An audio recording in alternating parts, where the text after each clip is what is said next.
Hola, buenos días.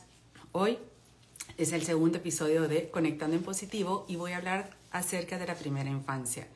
Primero que nada, quiero agradecer todas las preguntas que me han llegado. Han sido muchísimas. Así que las he tratado de agrupar en bloques para tratar de cubrir como las inquietudes principales. Aquellas preguntas que han sido muy puntuales, las he ido contestando una a una, por lo general con un mensaje de voz. ¿Sí? Y pues bueno, entonces vamos a comenzar en honor a la puntualidad. Muchas gracias a quienes se están uniendo, gracias a quienes van a ver este programa después, mil gracias. Entonces vamos a comenzar y para iniciar voy a describir brevemente, muy brevemente, qué es la primera infancia, porque nos podemos preguntar de qué se trata esto de la primera infancia, ¿sí? ¿Qué es la primera infancia? Solo quiero asegurarme que esté bien el volumen. Ok. Entonces, ¿qué es la primera infancia? Entonces, la primera infancia es la primera etapa de la vida. Es la etapa más temprana, comienza desde el nacimiento. Hay autores que la clasifican hasta los 6 años, hay autores que la clasifican hasta los 5 años. Entonces, del nacimiento hasta los 5 o hasta los 6 años. Y hay una cosa bien importante que quiero dejar en este vivo y es que la primera infancia se procesa despacio, lento. ¿Esto qué quiere decir? Que tenemos que tener muchísima paciencia, ¿sí? La primera infancia no es de ir corriendo. Aunque nuestros hijos van teniendo cambios acelerados a esa edad, nosotros muchas veces queremos que vayan corriendo y no, la infancia es tranquila, despacio. Entonces, tener una palabra clave para la infancia, primera infancia, es paciencia, muchísima paciencia. ¿Qué se establece en esta etapa? Los vínculos de apego. Vínculo de apego es aquella unión entre el bebé, el niño y su mamá, papá o cuidador primario. Son los vínculos de apego, ¿sí? Esto lo vamos a tocar en otro vivo porque es todo un tema súper importante. Se empieza el tema del lenguaje, las habilidades comunicativas, la motricidad fina y la motricidad gruesa.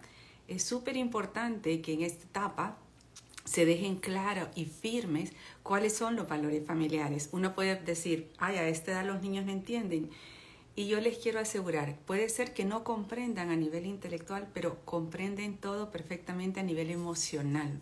Porque el primer lenguaje que se da en la primera infancia es el lenguaje emocional. Entonces puede ser que no comprenda, pero entiende las emociones que hay detrás de aquello que tú le estás diciendo. Entonces, para comenzar con la primera pregunta, que es esta que tengo acá, dice, mi hijo de 4 años tiene estallidos emocionales muy fuertes. Un rato esté bien, el siguiente rato llora, patalea, se enoja. ¿Qué puedo hacer yo para que aprenda a controlar sus emociones? Entonces, este es un bloque, una pregunta que da para muchísimo. La voy a tratar de resumir lo mejor que pueda. Entonces, lo que falta a esta edad, y nos falta incluso a veces a nosotros de adultos, es esto que se conoce como autorregulación emocional. Entonces, ¿qué es la autorregulación emocional? Es la capacidad de controlar o de modular nuestras emociones, ¿sí? Nuestros deseos, nuestros impulsos, nuestras acciones, nuestras reacciones. Eso es la autorregulación emocional o también lo que se conoce como autocontrol. Esa capacidad que yo tengo de, aunque esté enojada, no reaccionar de forma enojada, ¿sí? O no gritar. Eso es autocontrol. ¿Qué es lo que pasa? Que para tener el autocontrol, depende del desarrollo de la corteza prefrontal, que es esta parte de aquí del cerebro, ¿sí? Y les quiero contar que el cerebro, ¿sí? Y la corteza prefrontal se termina de desarrollar en su totalidad a los 25 años. Para algunos incluso un poco más tarde, dependerá de muchísimas cosas. Y esta corteza prefrontal es la que proporciona base para todas las habilidades sociales, la flexibilidad, la autodisciplina, la capacidad de tomar buenas decisiones, porque podemos tomar decisiones, pero son malas. Entonces, la capacidad de tomar buenas decisiones, la capacidad de ser empáticos, eso es la corteza prefrontal. Entonces, ¿qué pasa?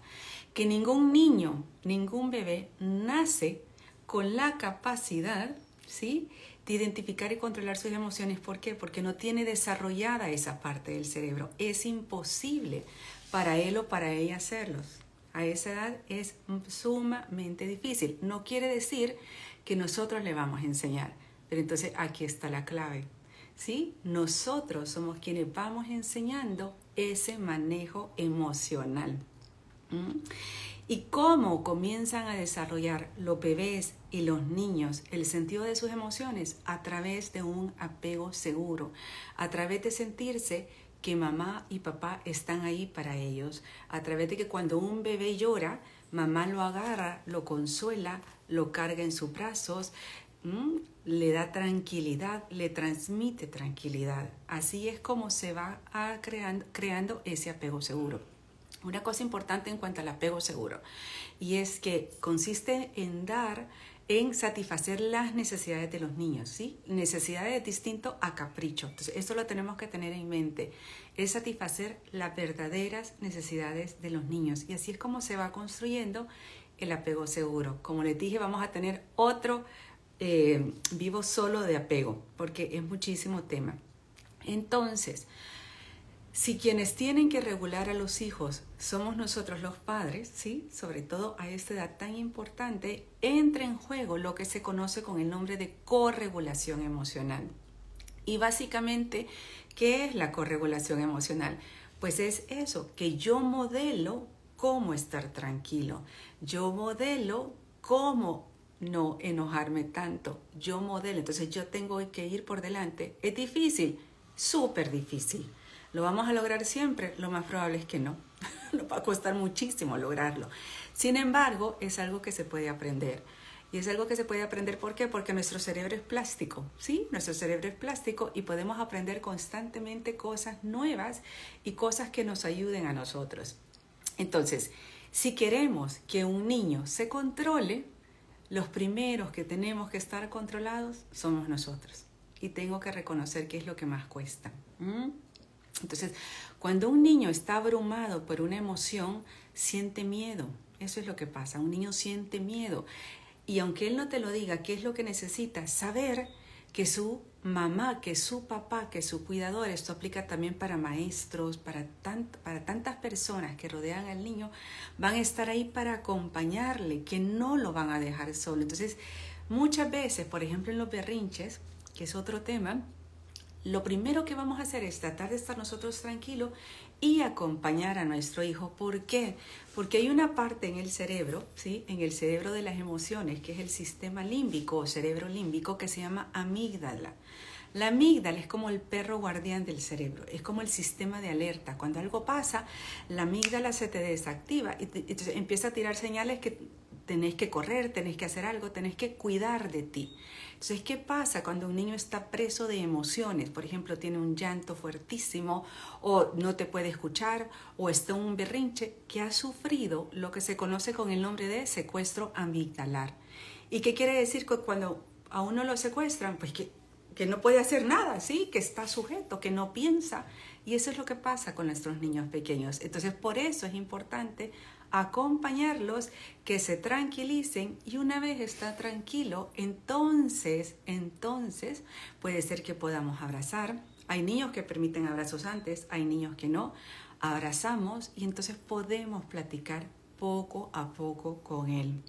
Entonces, sin embargo, quiero dar ciertas herramientas que pueden ayudar a los niños pequeños para ayudar a aprender poco a poco a ir autorregulando sus emociones. Por ejemplo, centrarse en la respiración. Entonces, cuando a un niño está pequeño se les puede enseñar algo que te va a ayudar a tranquilizarte, es hacer respiraciones profundas. ¿Y cómo son estas respiraciones profundas? Cuando inhales, sentí que estás oliendo una flor, la flor la que más te guste y que estás extrayendo por completo ese olor. Entonces, inhalas con toda la fuerza y cuando exhales, hace de cuenta que estás soplando un pastel con muchísimas velitas de cumpleaños. Entonces exhalas con muchísima fuerza, ¿no? Esa es la respiración profunda. Si puede inhalar, retener el aire unos 2 segundos, inhalar por 2 segundos, retener el aire unos 3 segundos y después exhalarlo, mucho que mejor. Cuando los niños están pequeños, se les recomienda que se acuesten y se les pone un muñequito, ¿sí? Un peluche, decimos acá, en el estómago. Entonces, para enseñarles la respiración profunda, se les enseña que al inhalar, el muñequito sube en el estómago, ¿sí? Porque quiere decir que el aire ha llegado hasta el estómago y eso es la verdadera respiración, cuando nuestro aire pasa de la tráquea al estómago. Se retiene un momento y luego se exhala. Luego hay que crear, en la medida de lo posible, un rincón de la calma. ¿Qué es un rincón de la calma? Un lugar a donde el niño, cuando está con emociones muy fuertes, se va a tranquilizar. ¿Y qué características puede tener este rincón de la calma? Pues puede ser un lugar a donde el niño se sienta tranquilo, puede tener una sillita, puede tener un muñequito especial, unos cuentos, su frazada, una almohada. Te recomiendo que lo crees junto con él para poner las cosas que a él o a ella le gustan. Entonces, ¿qué es lo bonito del rincón de la calma? Que le estás diciendo, está bien sentirse abrumado, está bien sentirse enojado, está bien sentirse triste. Lo importante es, uno, tratar de ir regulando esas emociones y cuando ya estés tranquilo, entonces te volvés a incorporar. Las herramientas que les estoy dando no quiere decir que no van a funcionar siempre, ¿sí? Cada quien va a ir tomando la que mejor le va en determinado momento con sus hijos. Luego, hay una súper bonita que es enseñarles a comportarse como tortugas. En el manual de primera infancia de disciplina positiva esto le llaman tortugar. Entonces uno le puede decir a los niños qué hacen las tortugas cuando están asustadas. Se esconden dentro de su caparazón. Entonces se les enseña que si están enojados o tristes o asustados pueden meter su cabecita, ¿sí? Hacer como una especie de bolita dentro del estómago y sus piernas llevarla al estómago y abrazarlas. Es decir, eso es tortugar. Esto le da un sentido de contención muy fuerte a los niños. Luego, hay una cosa que me encanta, que se recomienda llenar una botella con agua y meterle brillantina, la llevamos aquí. La brillantina son como esos papelitos de colores. Entonces se revuelve, ¿sí?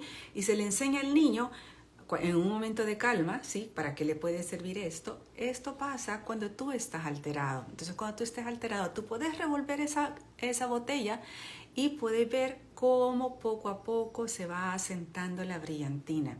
Esto te puede servir a ti para que tú también poco a poco vayas regulándote. Otra cosa que les puede funcionar.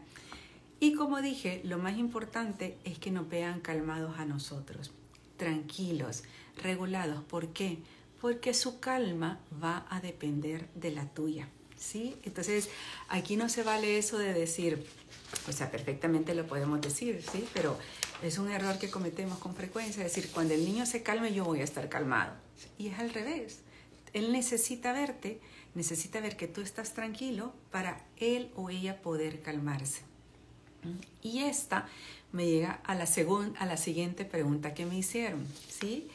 Y qué bueno que me la hicieron porque es así. Entonces dice, ¿qué nos recomiendas que debemos de priorizar a todas las que somos mamás? Porque la gran mayoría que me escribieron son mamás. Dentro del trato diario con nuestros hijos en esta edad en la que el proceso es tan particular y a veces tan difícil. Lo primero que yo te dijera es lo que ya dije antes, ¿no? Respirar para que ellos también puedan hacerlo y para que tú les enseñes. Pero segundo, también hay una cosa importante, es no idealicemos la maternidad. ¿Y qué quiero decir con esto? Y es que a veces tenemos esta idea de que siempre vamos a ser mamás felices, contentas, alegres, y eso no es así. Nos cansamos, tenemos defectos, tenemos días largos de trabajo, hay momentos en los que ya no damos y no podemos ser esa mamá de catálogo, ¿cierto? Entonces, la mamá perfecta no existe. Y nuestros hijos tampoco necesitan mamás perfectas, ¿sí? Porque simplemente no existen. ¿Qué es lo que nuestros hijos necesitan? Saber que les queremos, saber que pertenecen en casa, saber que les amamos. Entonces lo primero es no idealizar la maternidad, bajemos nuestras expectativas, ¿no? Bajemos nuestras expectativas acerca de lo que somos nosotros como madres y lo que tienen que llegar a ser nuestros hijos. Nos vamos a equivocar. Y aquí te recomiendo esta frase buenísima que a mí en lo personal me cambió la vida y es que los errores son maravillosas oportunidades de aprendizaje. No tengamos miedo de equivocarnos, ¿sí? Tengamos miedo a no reparar los errores. Tengamos miedo a no reconocer en lo que hemos fallado. Pero si hemos fallado, entonces aprendamos de eso para ser mejores personas, mejores mamás cada vez. Luego, como ya vimos, que el primer componente para que el niño esté tranquilo es que nosotros estemos tranquilos, quiero hablar primero del autocuidado. El autocuidado es ese espacio que nosotros necesitamos para cuidar de nosotras, ¿sí? Y me parece que muchas veces las mamás nos dejamos llevar por la culpa, decir no tengo tiempo, si yo me doy este tiempo para mí o me permito este tiempo para mí, se lo voy a quitar a mis hijos. Y yo te quiero decir que eso no es así. Nos cuidamos por amor a nuestros hijos, nos cuidamos para cuidar mejor a quienes amamos y eso es súper importante tenerlo en cuenta. Entonces, ¿en qué consiste el autocuidado?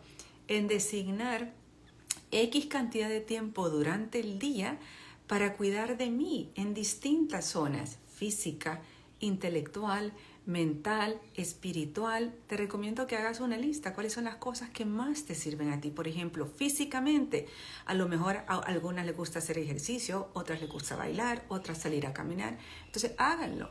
Si no se puede hacer todos los días, se hace 3 veces por semana. Y si no se puede hacer 1 hora, pues se hace media hora, se hace 15 minutos. Lo importante es hacerlo. Luego, a nivel intelectual, puede ser que nos guste un libro. Sí, a lo mejor no podemos leer media hora todos los días, pero quizás sí 5 minutos. O quizás avanzamos el fin de semana. Ver una película. A nivel espiritual, hay personas que les gusta hacer oración, ¿sí? Pues hacemos oración, o rezamos, o meditamos. Es decir, cada quien va a ir viendo lo que necesita. ¿Pero para qué? Para calmarte tú.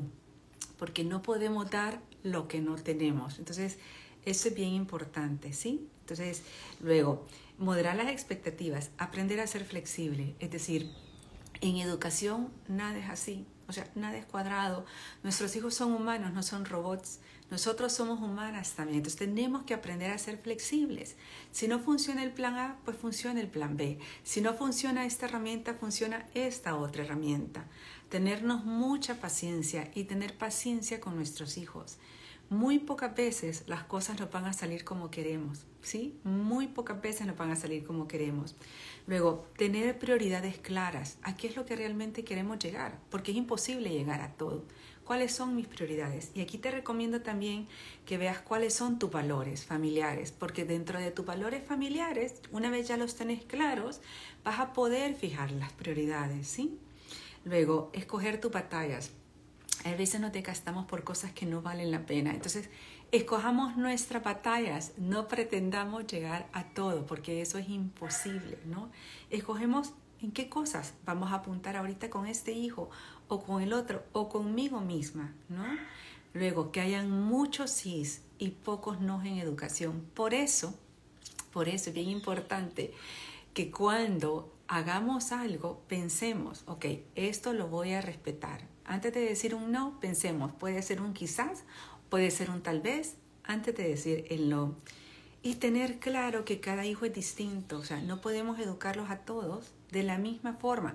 Sí vamos a tener los mismos valores familiares, pero tenemos que recordar que cada hijo es distinto. Entonces, a lo mejor este va a demandar de mí más de algo, este otro va a demandar más de otra cosa, ¿sí? A lo mejor este necesita que yo lo acompañe más físicamente. Este otro, con 5 minutos que yo, por ejemplo, le esté dando caricias en el pelo, le basta. Es decir, cada hijo es distinto. Y aquí lo importante es intentar de dar lo que necesitan, no lo que quieren, ¿sí? Que es muy distinto, lo que realmente necesitan.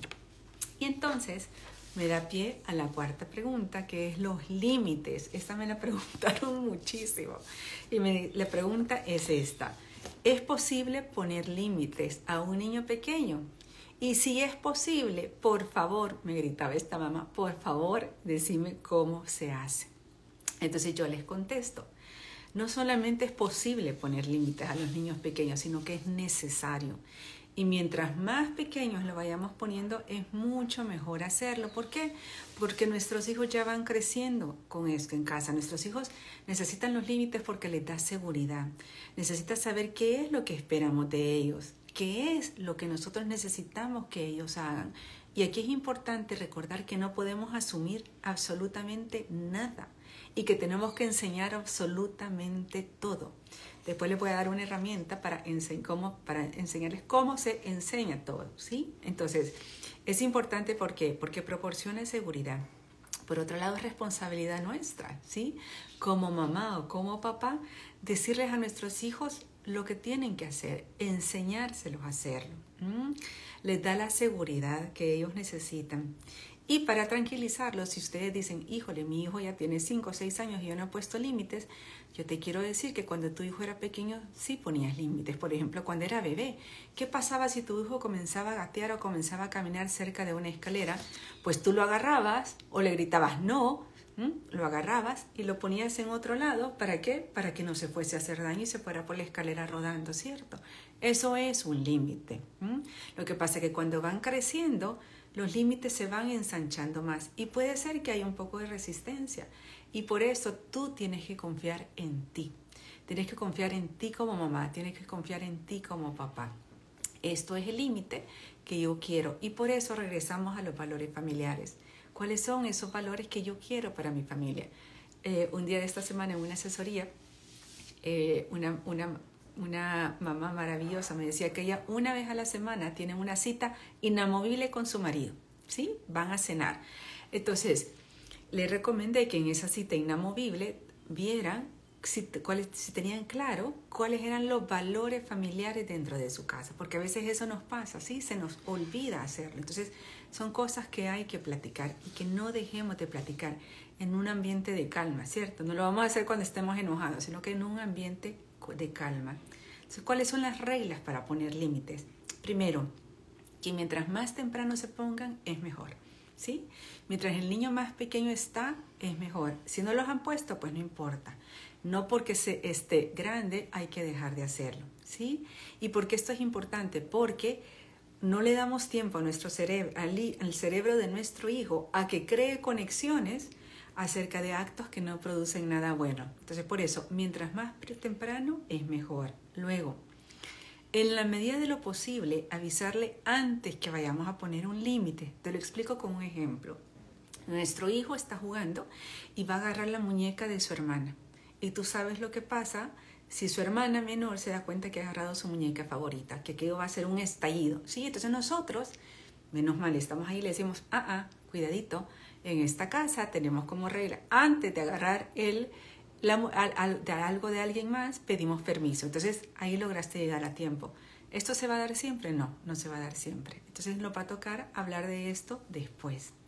Luego, ser constantes con los límites. Y aquí los animo. Yo sé que cuesta, ¿sí? Yo sé que cuesta, pero tratar de ser constante, respetar siempre el mismo límite. Por eso es importante ver cuáles son los límites que vamos a poner. Luego, en la medida de lo posible, que papá y mamá apliquen el mismo límite. ¿Por qué? Porque los hijos son inteligentísimos, ¿cierto? O sea, no juegan la vuelta así. Si saben que mamá insiste, por ejemplo, una regla puede ser que no se toma gaseosa o Coca-Cola día de semana en casa, solamente se toma fin de semana. Pero si mamá autoriza que se tome día de semana, ¿a quién creen ustedes que los niños le van a pedir permiso para tomar Coca-Cola? A la mamá, y es lógico, ¿sí? Porque papá es el que dice que no. O viceversa. Entonces, que papá y mamá apliquen el mismo límite. Además, esto es súper importante porque nuestros hijos nos tienen que ver como un frente unido, ¿sí? Como que papá y mamá están ahí para ellos. Sé que esto es difícil, sobre todo para quienes son madres solteras, para padres separados, pero es una de las reglas que se recomienda, ¿no? Luego, confíen en ustedes. Es decir, a veces los padres dudamos muchísimo, papá o mamá dudamos muchísimo de nosotros. Por eso es importante que antes de poner los límites pensemos qué es lo que vamos a poner. Y una vez ya los hemos puesto, entonces dejémonos guiar. Pero confíen en ustedes, confíen en su sentido común. Díganselos con seguridad. Y cuando insistan, acuérdense que nuestros hijos son expertos en insistir. Pero si ustedes están seguros que ese límite les conviene, entonces ustedes se mantienen firmes en ese límite, ¿sí? Luego, tranquilidad. O sea, tranquilidad porque nos lo van a rebatir, ¿sí? Su trabajo es rebatirnos. Nuestro trabajo es la calma, la tranquilidad y decir, sí, lo siento. O sea, este es el límite. Yo sé que quiere seguir jugando, pero ahorita eso no se puede hacer. Es hora de cenar. Ese es un límite. En esta casa se cena a las 7. Y con amabilidad y firmeza. ¿Sí? Y la amabilidad y firmeza no contradice que un límite se puede establecer y es súper recomendable que se haga. Es decir, amabilidad el respeto con el que yo hablo, ¿sí? El respeto con que yo me dirijo a mi hijo. Lo expliqué en un reel de esta semana y en un carrusel por si lo quieren ver. Y la firmeza es el respeto que yo espero de mi hijo y hacia la situación. Entonces, esto no contradice cómo se ponen los límites, ¿sí? Entonces, esas serían las 7 reglas para poner límites. Me da tiempo para una última herramienta que va de la mano, ¿sí? Con los límites, que es el acompañamiento. Y es lo que les decía antes, no podemos asumir que nuestros hijos saben todo, porque no saben, ¿sí?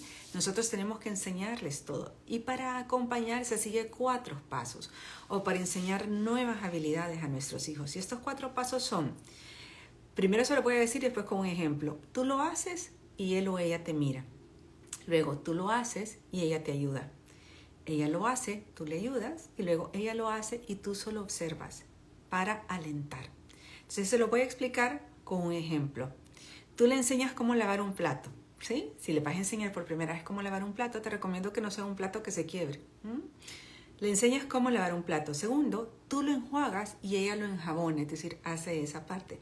Tercero, ella lo moja, tú le pones el jabón, tú le ayudas. Y por último, ella toma el plato, lo lava, le pone el jabón y le quita el jabón, ¿sí? Entonces, tú ahí alientas y le decís, qué bien, quitaste el jabón, mira cómo quitaste el jabón, ¿te parece que lo tenemos que volver a hacer? Entonces, mucha paciencia, muchísima paciencia. Otra forma de acompañar son las siguientes. Por ejemplo, aquí anoté unos ejemplos. Si un niño está jugando en el parque, le va a ser difícil irse a la casa, ¿no? Entonces ahí simplemente te agachas a su nivel y le dices, es hora de irnos a casa. ¿Te va a decir que sí? No, por supuesto que te va a decir que no.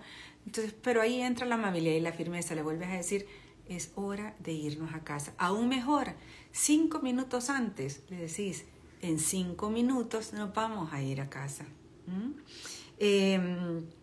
Entonces, ahí esto es lo importante, avisar con 5 minutos de anticipación y mantenernos firmes en esto, ¿sí?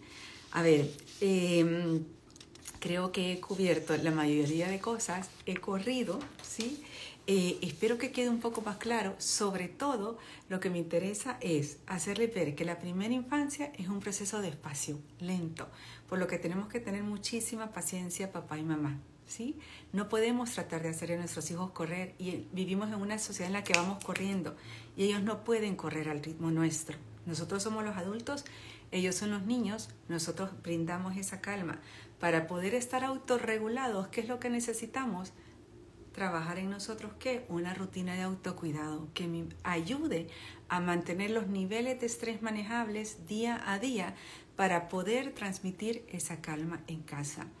Luego, que nada se aprende si no es enseñando. Y nuestros hijos no son autodidactas, menos cuando son pequeños. Entonces, nosotros somos los llamados a enseñarles con estos 4 pasos que les dije, que les enseñé. Y por último, que la primera forma en la que los niños van desarrollando estos vínculos es a través del vínculo del apego seguro. Y esto se hace cuando papá, mamá o su cuidador primario está cerca de él para cubrir las necesidades primarias, ¿sí? Entonces, por eso, cuando un bebé llora, muchas veces preguntan, ¿es recomendable agarrarlo y cargarlo? Por supuesto. Un bebé no llora por maldad, un bebé llora porque tiene una necesidad, ¿sí? Entonces hay que cargarlo y darle calma porque esa es la única forma que se puede hacer. Un niño pequeño cuando se cae, no vamos a salir, no es que vamos a salir corriendo y agarrarlo en el momento, podemos preguntarle, ¿está bien? Sí. Si llora, entonces nos acercamos y le decimos qué pasó, pero desde la calma, ¿sí? Entonces, bueno, espero que esto les haya servido. Vamos a tener muchísimo tiempo para seguir hablando de primera infancia, pero entonces, en honor al tiempo, que es media hora, concluimos así el día de hoy. Muchísimas gracias a todos quienes se han unido, gracias a quienes van a ver este en vivo después y nos seguimos viendo. Que tengan un excelente día y un buenísimo fin de semana. Hasta pronto.